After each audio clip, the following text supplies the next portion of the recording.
taas sa rooftop. Yun. Naglagay kami ng aircon. Yun, ganun ang trabaho namin dito. Kahit ano gawin namin dito ko sa taas. Kasi kanina mainit kanina, ngayon okay ngayon kasi hapon na 6 o'clock na ito. Yun, ganun ang mga trabaho namin dito. Tiis lang kasi may inaaral. Yun, tiis 5 taon hindi pa nakauwi kasi walang pera. Yun, ganun lang ang life. Yun guys, ito naglagay kami ng aircon, pinalitan ng luma, pinalitan ng hindi brand new, sikanan pa rin. Yun, pero okay siya,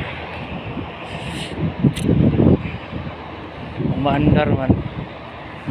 Oh, ang daming aircon dito sa taas sa atip ng compound natin na company.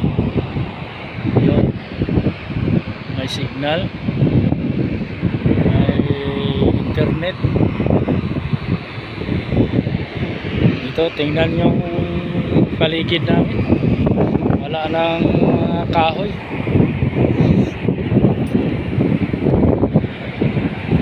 Yun, dyan ang dadaan ng train galing Dubai, Dammam, yun hanggang doon sa siyudad. Yun, marami sasakyan dito mga lodi. Yun, tingnan nyo ang taas, nandito ako sa taas. Yun,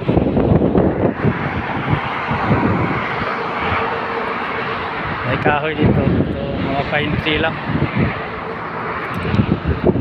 pine tree. Yun, yan ang life namin dito. Ang hirap.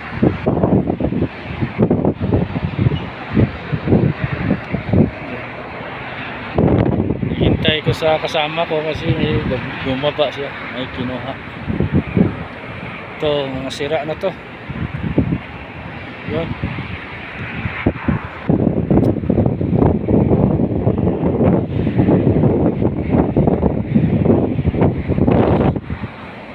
mga lodi.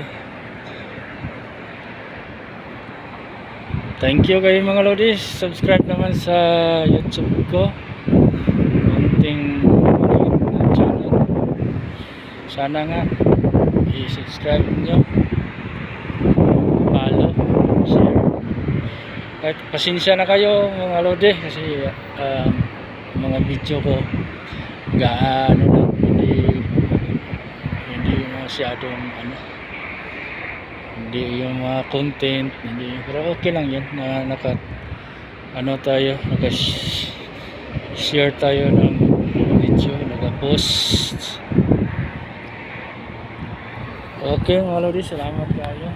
Magandang hapon sa mga OFW. Magandang hapon, gabi na sa Pilipinas, gabi na ngayon, mga alas 11 na. Thank you kayo sa nag-subscribe sa akin. Thank you kayo, salamat kayo sa inyo. Sana nga tulungan ako, marami ang subscriber ko.